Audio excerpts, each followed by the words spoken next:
Projet Apiva, tout d'abord, je vous présente l'ITAVI, donc je suis moi-même de l'ITAVI, c'est l'Institut technique des filières aquacole au sens large, donc pisciculture, conchiliculture, algoculture.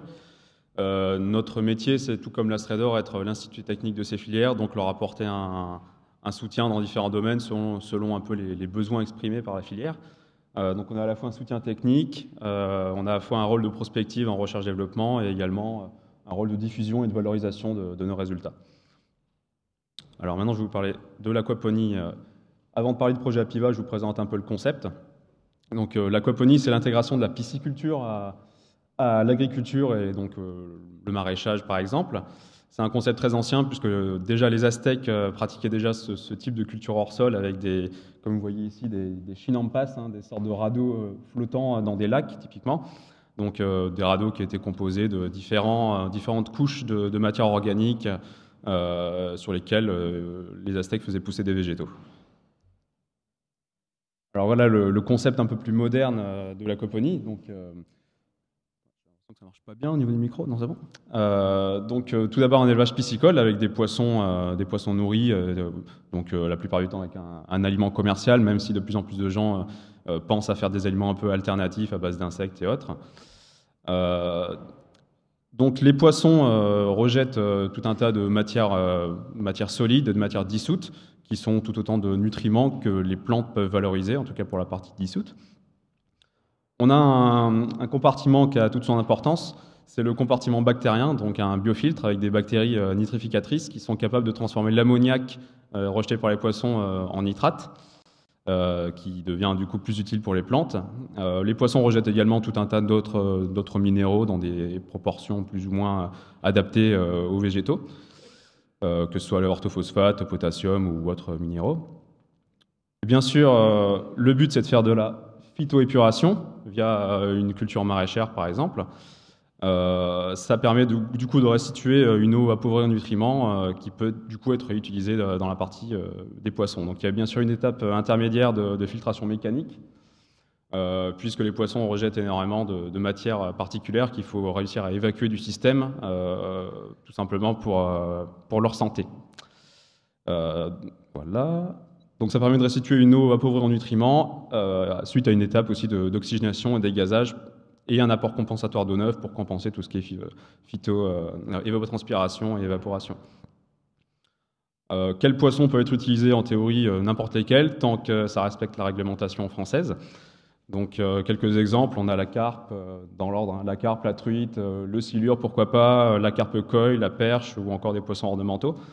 Le poisson, d'après certaines études menées, un sondage a mené un peu sur les aquaponiculteurs, le tilapia est le poisson le plus élevé. Bon, ça, par contre, en France, c'est interdit, donc il ne faut pas y penser.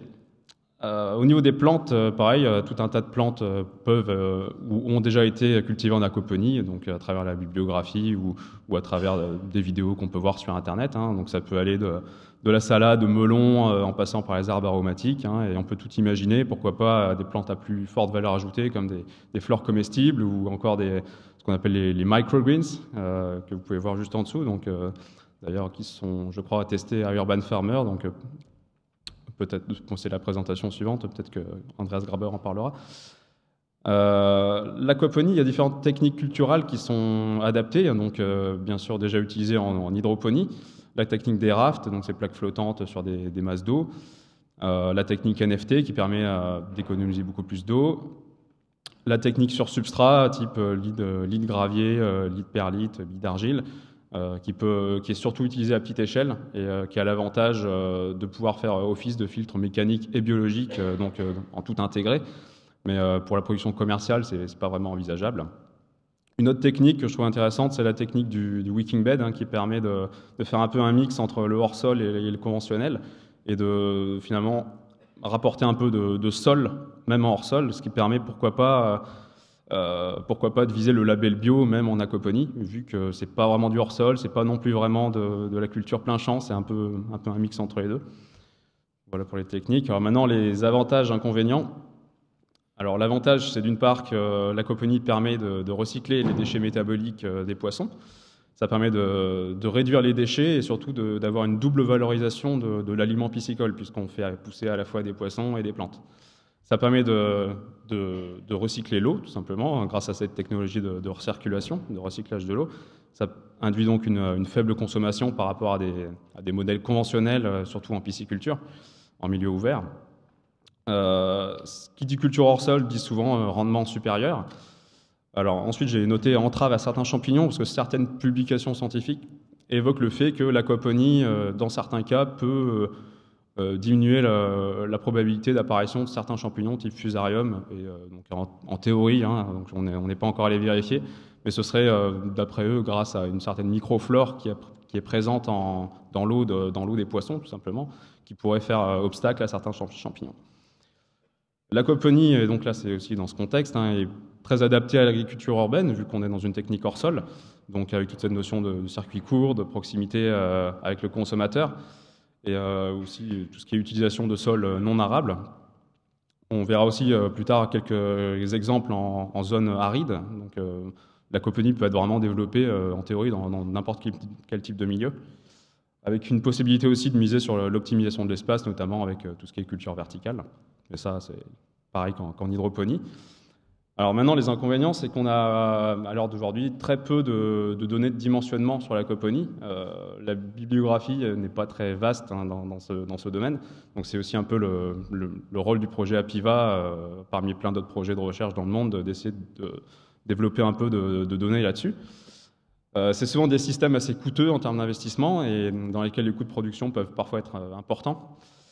Donc tout l'aspect économique, c'est aussi une question bien sûr cruciale à creuser.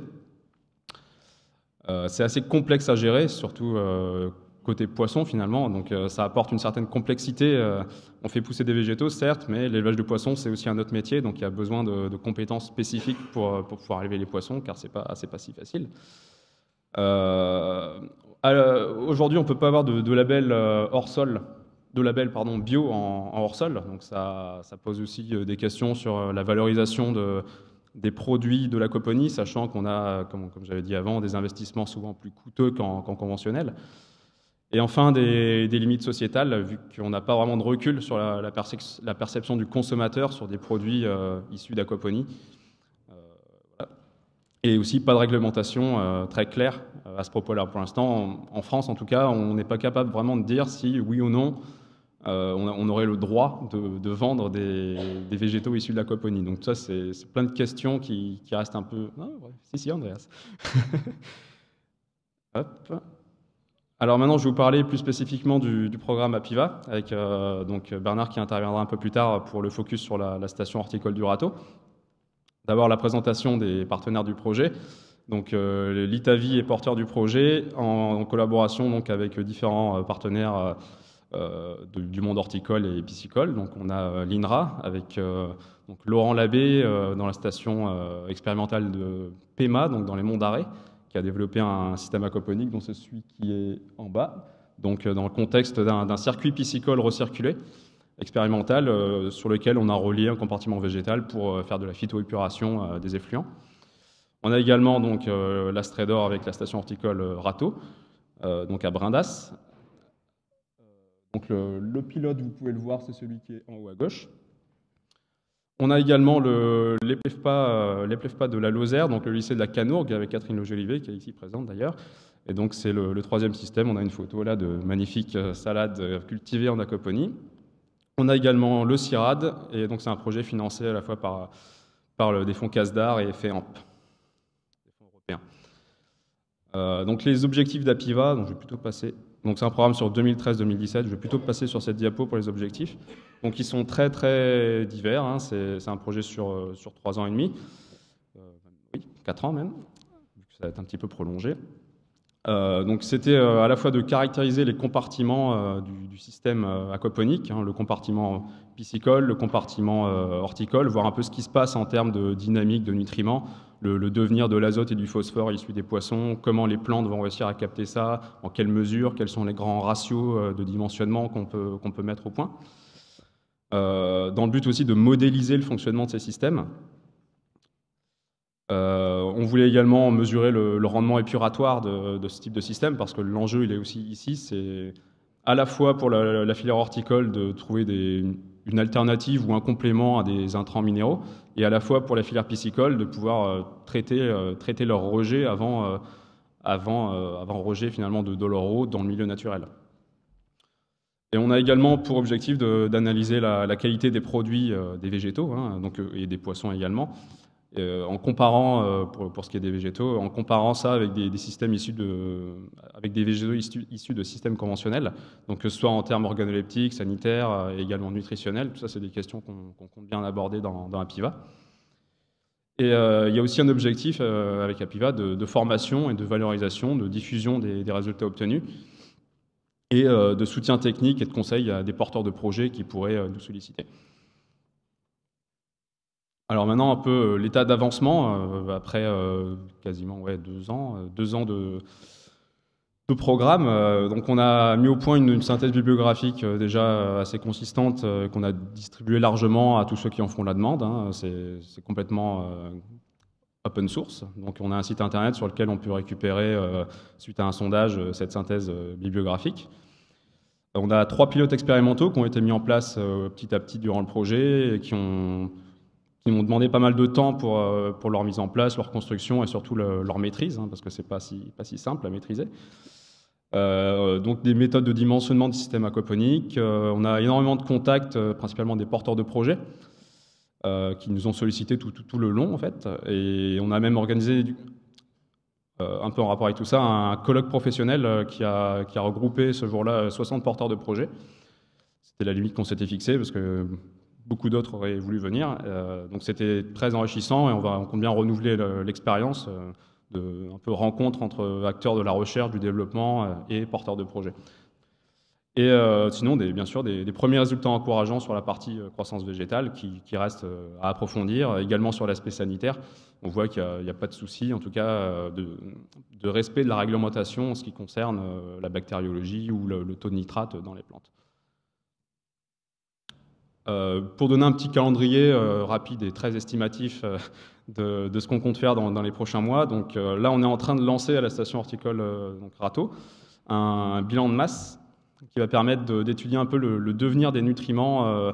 En gros, le concept, c'est on part de l'aliment piscicole, que deviennent l'azote et le phosphore contenus dans cet aliment, en mettant ça en rapport avec ce qu'il y a déjà dans l'eau neuve. Finalement, qu'est-ce que chaque compartiment va capter en termes de nutriments? Qu'est-ce qui se retrouve dans les plantes? Qu'est-ce qui se retrouve comme déchets sous forme de matière solide, de boue, qui vont être rejetés du système, pour pouvoir ainsi optimiser le dimensionnement de nos pilotes. Ensuite, on a également l'objectif de faire une ACV, j'ai oublié d'en parler dans les objectifs. Donc l'ACV, analyse de cycle de vie, va essayer de mesurer l'impact environnemental de la technique aquaponique. Donc là, on a un travail avec l'INRA de Rennes à ce propos-là.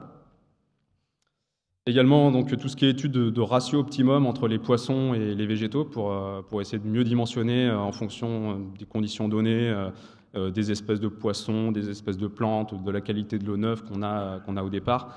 Essayer de trouver des conditions idéales pour différents contextes, en fait.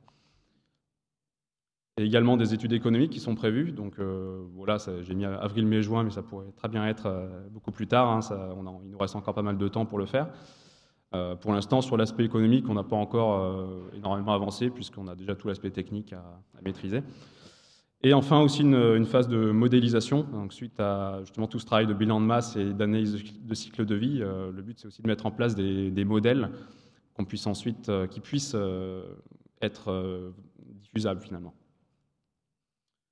Quelques pistes d'optimisation sur les pilotes d'Apiva donc à venir. C'est aussi une manière d'introduire la présentation de Bernard juste après. On a donc cet affinage de ratio biomasse, poisson, quantité d'aliments, surface végétale, apport d'eau neuve. Tout ça, c'est en mouvement, c'est dynamique. Et on est en train un peu de toucher les limites un peu de tout ça et de réussir à trouver les ratios adéquats qui permettent une bonne accumulation de nutriments dans l'eau et une bonne croissance végétale. Également tout l'aspect gestion et valorisation des boues, parce que comme je vous l'ai dit, les poissons créent énormément de matière en suspension qu'il faut éliminer du système. Tout ça, c'est des boues qu'on stocke dans des sacs filtrants et pour l'instant, on n'en fait rien concrètement. Et donc on aimerait savoir un peu le potentiel pour le compostage, parce qu'on sait que c'est un très bon engrais pour les agriculteurs hein, qui l'utilisent déjà dans le contexte de certaines piscicultures. Donc on voudrait voir déjà le potentiel de compostage, donc on a pour ça étudié la valeur agronomique de ces boues qui sont d'ailleurs des premiers résultats très très encourageants à ce niveau-là. Également le potentiel de minéralisation de ces boues à travers des processus bactériens qui permettent de récupérer un lixivia très riche en azote, mais surtout en phosphore, parce qu'il faut savoir que ces boues contiennent la majorité du phosphore créé par le système. Le phosphore est rejeté à 80% sous forme solide et donc non valorisé dans le système aquaponique. Donc nous, notre but, c'est aussi de réussir à récupérer le plus possible de phosphore, pourquoi pas à travers de la minéralisation, ce qui est déjà étudié pas mal aux États-Unis. On cherche également, pourquoi pas, pour l'instant on a fait pas mal de salades, d'herbes aromatiques, on aimerait bien tester aussi des végétaux à plus forte valeur ajoutée pour pouvoir aussi intégrer ça dans des modèles économiques, voir ce qui peut être intéressant, différents marchés de niche aussi. On pensait pourquoi pas, mais ça c'est plus une idée, hein, des poissons d'eau chaude et également le couplage avec la culture de spiruline, puisqu'on a également avec le râteau un futur projet sur la spiruline. Donc on va un peu avoir deux projets en parallèle et l'idée paraît pas farfelue d'utiliser de l'eau de l'aquaponie, de l'enrichir un petit peu pour faire pousser de la spiruline. Donc on va y avoir un travail là-dessus. Et donc très logiquement sur l'aspect un peu thermique aussi, hein, puisque la spiruline nécessite de l'eau chaude. Il y a tout l'aspect inertie thermique aussi des masses d'eau, vu que les bassins piscicoles contiennent énormément d'eau, ça permet une inertie thermique qui doit être étudiée. Et donc ça rejoint un projet de serre bioclimatique qui est développé aussi au râteau depuis un moment. Et donc je vais maintenant laisser la parole à Bernard qui va vous présenter d'abord le pilote du râteau, puis tout ce qui est aspect serre bioclimatique. Merci Pierre. Donc, je vais vous détailler effectivement le pilote semi-industriel en aquaponie recirculée implanté au râteau depuis maintenant 2 ans. Donc, vous découvrez dans ce système la partie compartiment type semi-aquaponique reliée au compartiment poisson en eau recirculée ainsi qu'une filtration biologique avec le processus de nitrification bactérienne, une filtration mécanique,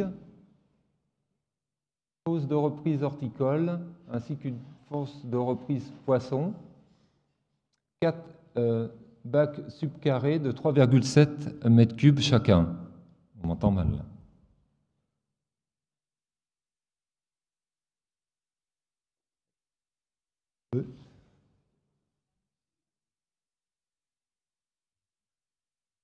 Problème technique.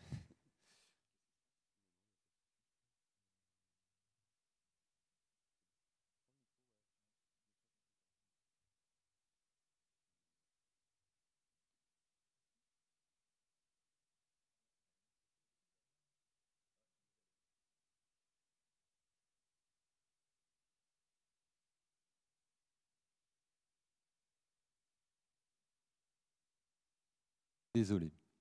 Alors, plusieurs techniques de production réalisées. Alors, c'est-à-dire, on observe une culture de production de tomates sur pain de coco, une production de salade sur raft flottant, ainsi qu'une culture verticale en culture de zip gros.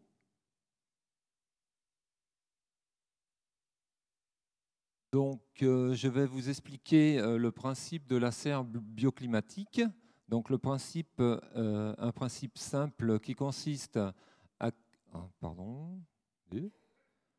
Un principe simple qui consiste à capter et stocker de l'énergie avec des murs capteurs accumulateurs de chaleur sur la partie nord de la serre. Pour restituer la chaleur la nuit, il est important d'avoir une double paroi ainsi qu'un écran thermique. La chaleur est restituée la nuit et pendant les périodes nuageuses. Et il est important, oui, aussi d'avoir une enveloppe isolante. Un autre principe de serre étudié au râteau, c'est la serre multichapelle efficacité énergétique. Dans ce modèle, le principe est de stocker l'énergie à l'intérieur des bidons à l'aide d'une ventilation forcée. et ainsi de la restituer pendant la nuit, aussi à l'aide de ventilation mécanisée. Pour optimiser la ventilation de la circulation de l'air entre le bidon, nous utilisons pour les grandes surfaces une gaine fabriquée par un industriel lyonnais. Pour la partie petite surface, on peut dire, on utilise de la ventilation mécanisée sous les tablettes. Bernard. Donc on voit bien là aussi donc, par rapport à ce que je disais. Ah oui, merci. Ouais, c'était pas mal en fait avec le micro. Ouais. Donc par rapport à ce que je disais tout à l'heure, ce concept de serre bioclimatique pourra notamment être utile dans le cadre d'élevage de poissons d'eau chaude et également de culture de spiruline dans la serre du râteau. Alors maintenant, je voulais faire un petit tour d'horizon des porteurs de projets qui ont pu nous contacter, hein, puisque, donc, comme je vous ai dit tout à l'heure, donc là, je vous parle d'un échantillon de 220 contacts porteurs de projets. C'est le nombre de personnes qui nous ont contactés depuis 2 ans maintenant, qui veulent se lancer dans des projets d'aquaponie. Donc c'est quand même assez important. Donc quelques données hein, comme ça que j'ai pu récolter via un sondage en fait, qu'on a mis en place au début en juin dernier. Donc l'âge moyen des porteurs de projets, c'est de 36 ans, hein, ça va de 18 à 66 ans. Donc l'expérience, il y a environ 10% de cet échantillon qui ont déjà de l'expérience en aquaponie, on va dire significative, de plus de 2 ans, mais c'est principalement à petite échelle de l'aquaponie de jardin finalement. En France, il n'y a aucun projet à grande échelle qui est déjà développé et déjà actif. Il y a beaucoup de projets par contre, de projets en cours. Parmi ces gens, c'est énormément de reconversions professionnelles. Il y a vraiment des gens de tout horizon. Il peut y avoir des plombiers, des gens qui travaillent dans la finance, des gens qui en ont marre de leur métier, qui veulent faire quelque chose qui soit en rapport avec le développement durable, qui sont un peu en remise en question souvent. Et il y a aussi beaucoup de gens qui ont des compétences techniques. Par contre, au niveau... Voilà, je reviens plutôt sur le chiffre qui est plus vers le bas. Il y a seulement 2% de pisciculteurs dans cet échantillon de contacts et seulement 5% d'agriculteurs maraîchers paysagistes. Donc on voit que ça intéresse énormément de personnes en dehors de ces professions finalement. Mais pour autant, il y a pas mal de projets qui ont le potentiel d'aboutir et quand même beaucoup de gens qui ont fait des études, sans pour autant être pisciculteurs ou agriculteurs, ont fait des études dans le domaine de l'agronomie. On a environ, sur ce chiffre, 50% de projets vraiment à visée commerciale. Donc sur ces 50%, il y a à peu près... donc 35% de ces 50%, c'est de la production commerciale dont le but est vraiment de vivre de la production piscicole et horticole. Et 15% plus de services commerciaux, des gens qui veulent, à travers l'aquaponie, proposer des services de dimensionnement, de fourniture de matériel, ou ce genre ou des services de fourniture de systèmes clés en main pour des particuliers. Ensuite, il y a 50% de projets qui sont plus à viser hobby. Et quand je dis hobby, c'est à la fois faire un peu de la pédagogie, faire des jardins à partager, sans pour autant qu'il y ait vraiment une vision commerciale derrière. Et beaucoup aussi de gens qui sont simplement en recherche d'autosuffisance alimentaire, faire un petit système dans leur jardin, quoi. Donc on voit que c'est 50% hobby, 50% commercial et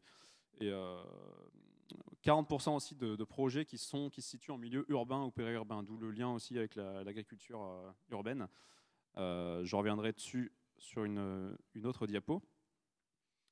Donc, au niveau des préférences en technique horticole, parmi cet échantillon de personnes, les gens qui ont déjà des systèmes ou qui veulent se lancer dans des systèmes d'aquaponie ont une grosse préférence pour tout ce qui est lit de substrat inerte, hein, donc lit des graviers, de perlites, ce genre de choses. Quasiment à égalité avec la technique des rafts, hein, qui est la plus connue et la plus développée dans la littérature scientifique sur le sujet de l'aquaponie. Se trouve après tout ce qui est supports verticaux type ZipGrow et enfin en dernière position NFT et Wikинgbed qui n'ont pas beaucoup de popularité. Alors puisque je parlais d'agriculture urbaine tout à l'heure, là c'est un peu les grands pôles de développement de l'aquaponie en France, hein, en tout cas là où on a l'impression qu'il y a le plus d'activité en termes de porteurs de projets. Le grand gagnant, la région gagnante, c'est vraiment l'Île-de-France, hein, donc beaucoup de projets purement urbains pour le coup. Donc on a eu un peu de tout, entre des projets sur les toits, des projets même dans des parkings, hein, dans des parkings souterrains à l'abandon, ou même dans les métros, comme on a pu voir ce matin. Il il y a vraiment un fourmillement d'idées et de créativité en milieu urbain. Ensuite, on a 3 zones de la France où il y a énormément de projets, c'est Pays de la Loire, Languedoc-Roussillon, Midi-Pyrénées et Auvergne-Rhône-Alpes. C'est voilà, un peu les 4 zones où on a le plus de porteurs de projets, en tout cas, qui nous ont contactés. Bon, je vais passer sur les informations demandées, ce n'est pas le plus intéressant, mais il y a des grosses tendances qui se dégagent. C'est que parmi tous ces porteurs de projets, il y a une énorme volonté de valoriser tout ce qui est serre à l'abandon, des friches industrielles, des toits d'immeubles, et donc même des souterrains, comme j'ai pu vous dire. Et donc de s'éloigner de tout ce qui est terre arable. Hein. Donc c'est vraiment utiliser des sols non propices à l'agriculture. Parce que c'est souvent une critique qu'on peut faire au hors-sol, c'est que parfois du hors-sol s'installerait sur des terres où on pourrait faire du conventionnel ou du plein champ. Mais là, on voit que c'est pas trop la tendance. Donc il y a beaucoup d'idées autour de l'agriculture urbaine. Et finalement, peu de gens appréhendent vraiment les aspects techniques et les contraintes techniques qu'il y a derrière. Et peu de gens se posent vraiment la question de... Il y en a beaucoup qui sont prêts à se lancer dedans, à investir, sans forcément savoir comment ça va se passer et sans forcément savoir à quel point ça peut être technique. Donc c'est aussi l'occasion, durant les colloques qu'on a pu avoir, pour certains de les faire retomber sur terre et pour d'autres de les motiver encore plus dans leur démarche. Donc c'était vraiment très bien de pouvoir avoir ces rencontres. Alors maintenant, je vais plutôt parler du développement de l'aquaponie dans le monde. Ça va être un peu le tour du monde de l'aquaponie.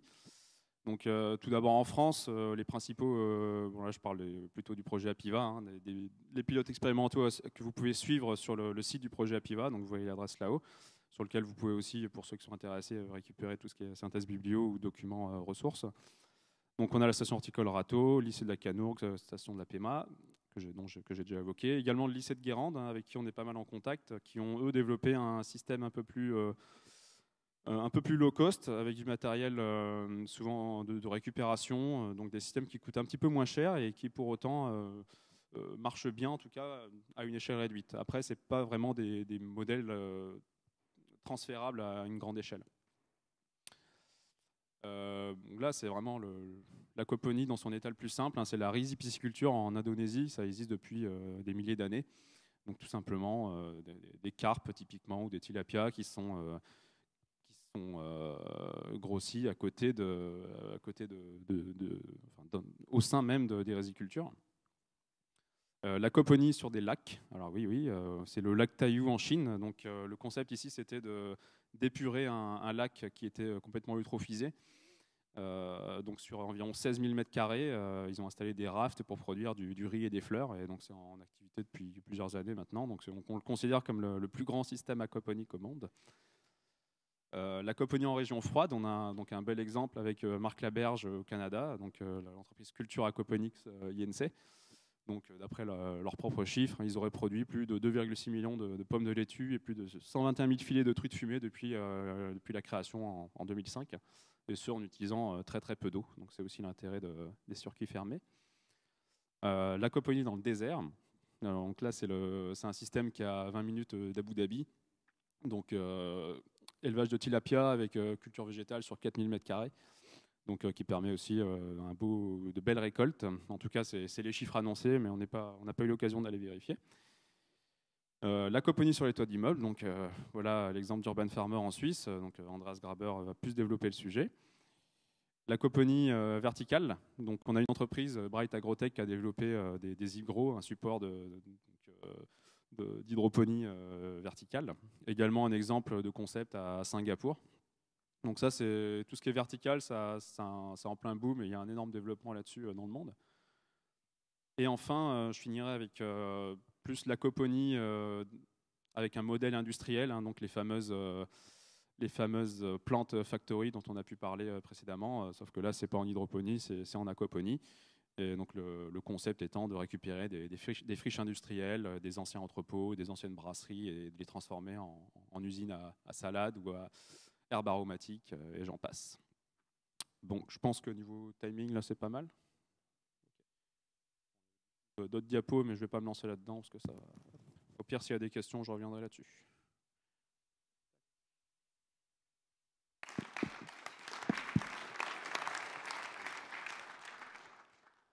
Avant que j'ai une question sur une question et une remarque. Le projet de Singapour, le Sky, j'avais oublié qu'il était aquaponique. C'est sûr à 200% que c'est aquaponique? Alors, Pas aquaponique, non. d'accord, bon, autant pour moi, j'ai récupéré ça dans une diapo qui était sur l'aquaponie et c'était qui juste parlait de... Et puis moi j'ai eu l'occasion de failli visiter Farmière, j'ai pas réussi, c'est très très compliqué. Ah, ils sont assez fermés. Et pour te dire qu'ils ont eu quand même le label biologique américain, ces gens-là. Ah oui, je l'ai pas en précisé. faisant de l'aquaponie. Donc, j'ai trouvé que qu'est-ce que tu en penses, que tu avais Oui. lancé un peu la discussion au démarrage sur ça? Qu'est-ce que c'est là qu'on voit la différence entre la France et les États-Unis. Aux États-Unis, effectivement, ça pose pas de souci d'avoir un label bio pour du hors-sol. Et... Oui, c'est le label organique. C'est pas les mêmes valeurs du tout que. C'est un peu l'équivalent, on va dire, quand même, du bio chez nous. Bah, y a pas ouais, en effet, pour un consommateur lambda qui serait pas très affûté, ce serait le même label, je pense. Ouais. Et effectivement, en France, c'est pas possible, en tout cas dans le contexte réglementaire actuel. Oui, même en Europe d'ailleurs. Oui, tout à fait. Ouais. Oui, Vincent Fesquet, j'ai une question. Quand on voit un petit peu dans le monde l'aquaponie qui se développe en milieu urbain, on est beaucoup sur du tilapia pour des raisons de rendement, pour des raisons de robustesse du poisson, de chaleur des serres. Et en France, vous semblez indiquer que c'est interdit. Est-ce qu'une des premières contraintes à lever pour essayer de développer cette filière, c'est pas de revenir là-dessus? C'est ma première question, pardon. Ma deuxième question. Ouais. Il y a, à ma connaissance, ça existe que dans l'aquaponie et pas dans l'hydroponie, et c'est dommage. Mais il y a au niveau européen un hub aquaponique. En faites-vous partie? Oui. Donc la première question sur les tilapias, effectivement en France, ils ne font pas partie de la liste autorisée pour l'élevage. Pardon? Parce qu'il y a des lectures un peu différentes, c'est-à-dire qu'ils sont pas, à ma connaissance, le tilapia n'est pas autorisé en tant que tel nommément, mais il n'est pas interdit. Donc, qu'est-ce qu'il y a à faire? Parce qu'en France, ce qui n'est pas autorisé est interdit, en fait. C'est un peu la logique. Qu'est-ce qu'il y a à faire, à votre avis? Et est-ce que votre projet participe de la capacité à pouvoir faire bouger cette ligne-là? Alors, Catherine, tu veux en dire un mot? Catherine Jolivet au lycée aquacole de la Canourgue et je détiens des tilapias. Donc je suis... Exception. Non, en fait, moi je travaille sur le tilapia depuis fin 2008 en partenariat avec le CIRAD de Montpellier. Donc, le CIRAD de Montpellier a une unité aquacole, est habilité en fait à avoir des tilapias à titre expérimental et uniquement expérimental. Et donc, nous, en tant que lycée aquacole du ministère de l'Agriculture, on a eu une autorisation par les services vétérinaires à l'époque de Mende, une certaine tolérance, en fait, parce qu'on était sous couvert scientifique du CIRAD depuis 2008, et à titre expérimental sur différents programmes d'expérimentation recherche. Et c'est vrai que ce poisson-là, nous, du coup, comme on l'avait, en informant évidemment les organismes d'État, de la DCSPP, on a continué avec ce poisson en aquaponie dans le cadre du programme Apiva, parce qu'effectivement, il s'avère que c'est un poisson qui est très intéressant, et ce n'est pas par hasard qu'il est produit en grande quantité dans les systèmes aquaponiques mondiaux. Alors, en France, aujourd'hui, c'est une espèce considérée exotique, faisant partie de la famille des cyclidés. On a plein de représentants de la famille des cyclidés autorisés en aquariophilie, même dans des unités commerciales, sous réserve d'avoir 2 autorisations, certificat de capacité, et autorisation d'ouverture d'établissement. Alors, il s'avère que moi, dans une autre vie, j'ai été obligée d'avoir le certificat de capacité parce que j'avais eu une unité commerciale en poisson d'ornement. Bon, tout ça a fait qu'à titre local, la DDCSPP de Lozère tolère.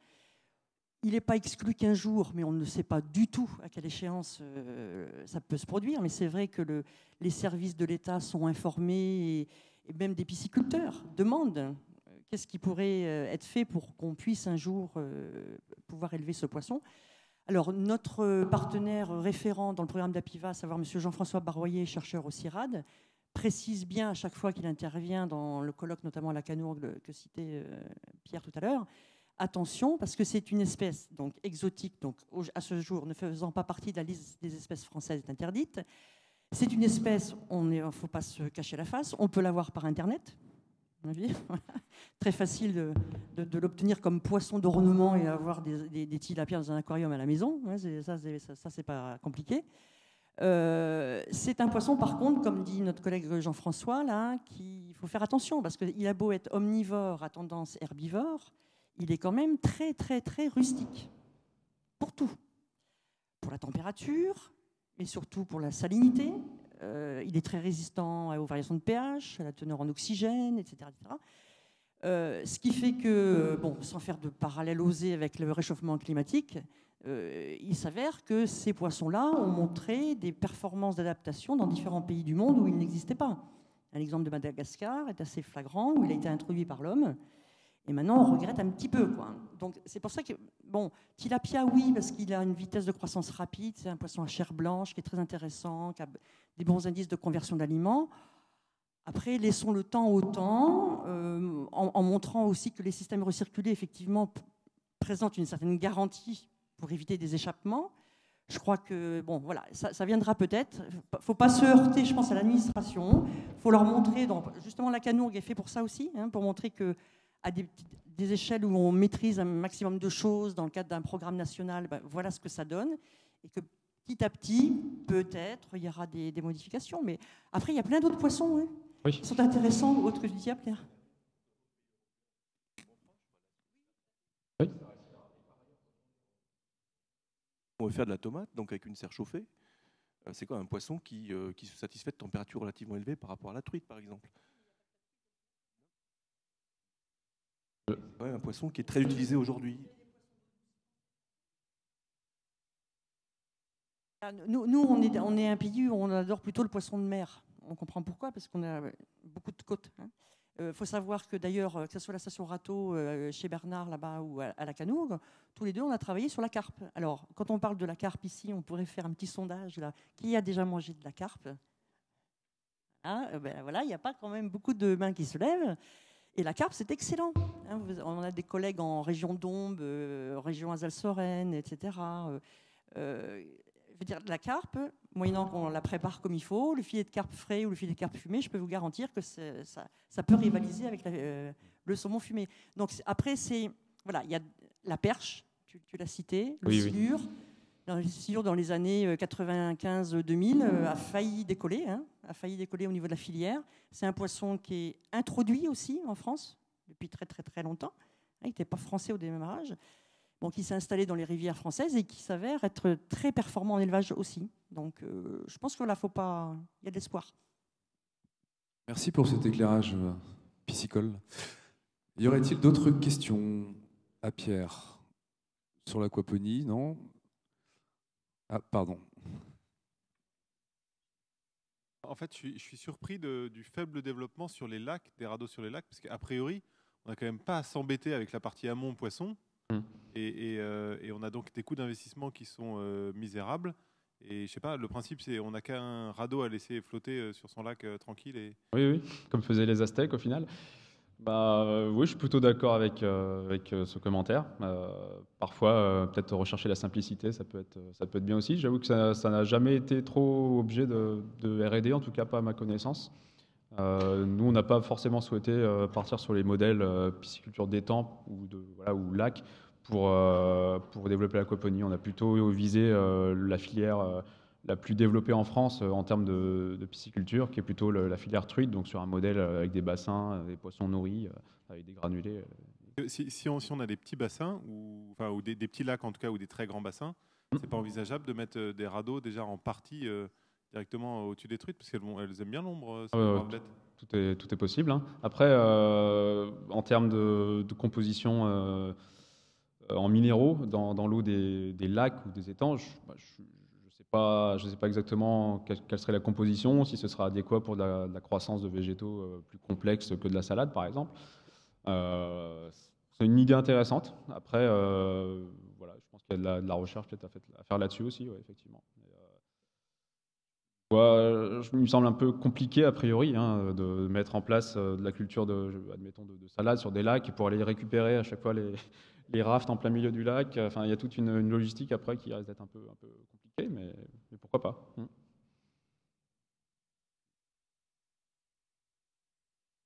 Moi, j'aurais une petite remarque et puis une question. La remarque, pour retourner sur les aspects piscicoles, j'ai vécu à Madagascar, j'ai bouffé du tilapia, en veux-tu, en voilà. Franchement, c'est pas terrible. Ouais, c'est pas vraiment bon, c'est un peu fade. L'intérêt, c'est que du coup, ça se marie très bien avec toutes les sauces de toutes les cuisines du monde. Donc voilà, par exemple, pour les cantines scolaires, c'est super parce que ça n'a pas de goût, quoi. Bon. Mais hormis ça, la question était plutôt par rapport, sur le plan économique, oui.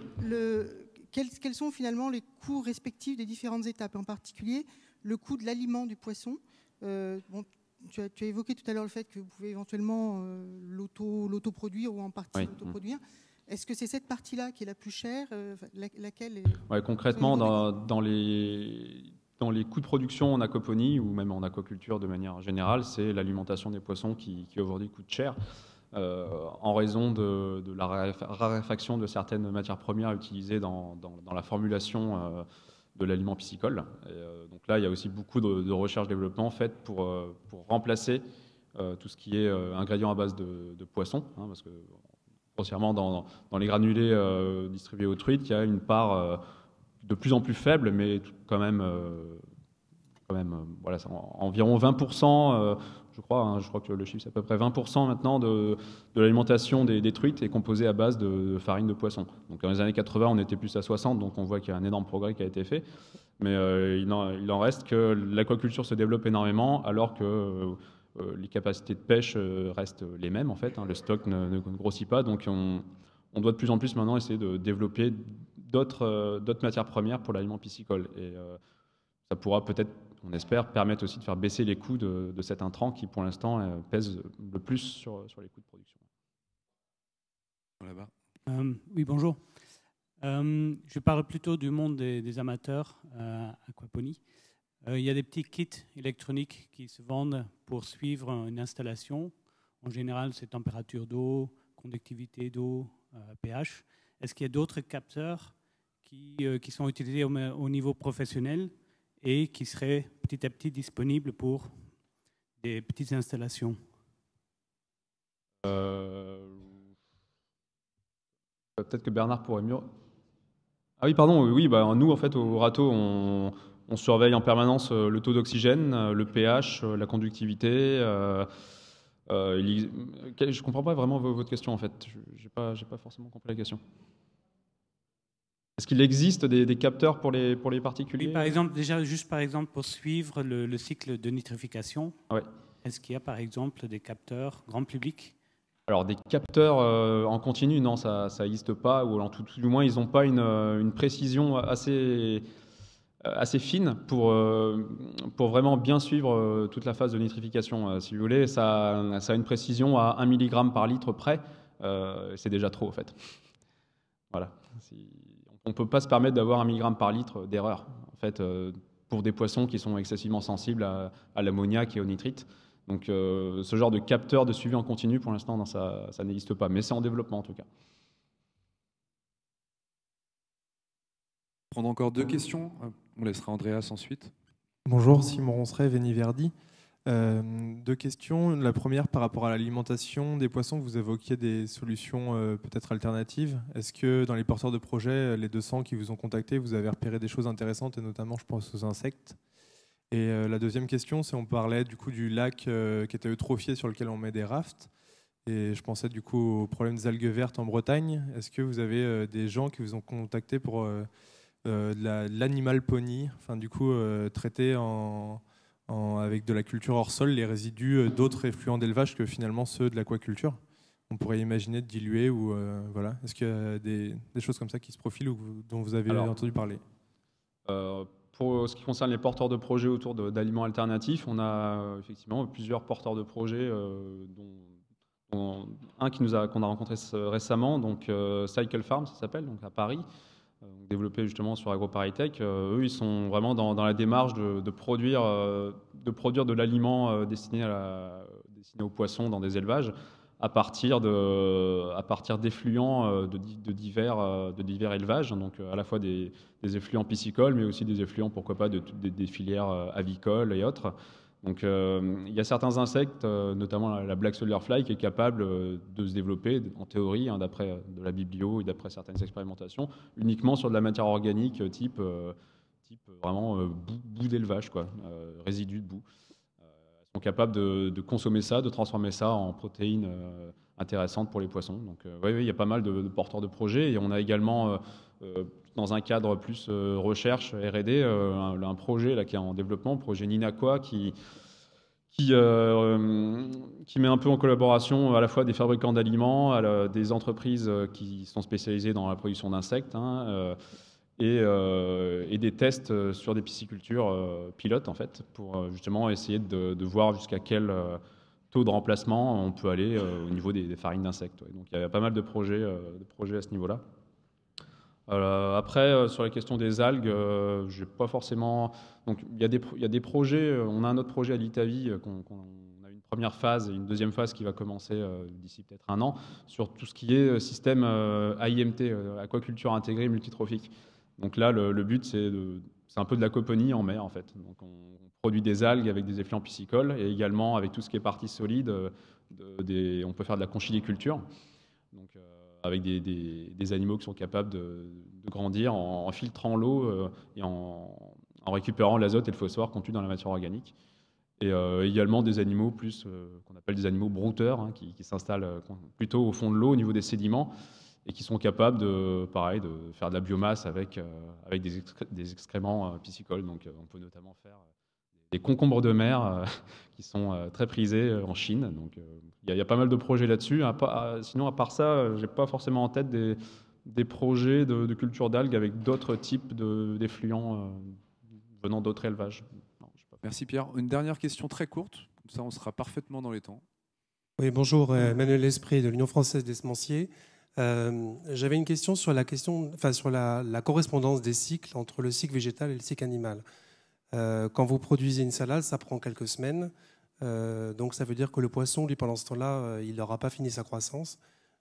Comment est-ce que vous gérez l'interface? C'est-à-dire qu'il y a un moment où il n'y a pas de végétal, ou même si vous avez renouvelé la culture, le végétal, il va être dans une phase où il a un moindre besoin en éléments minéraux. Et donc, par contre, le compartiment animal, lui, va continuer à produire des minéraux et qui ne seront pas utilisés par le végétal, en tout cas pas complètement. Donc comment est-ce que vous gérez cette partie, ces interfaces?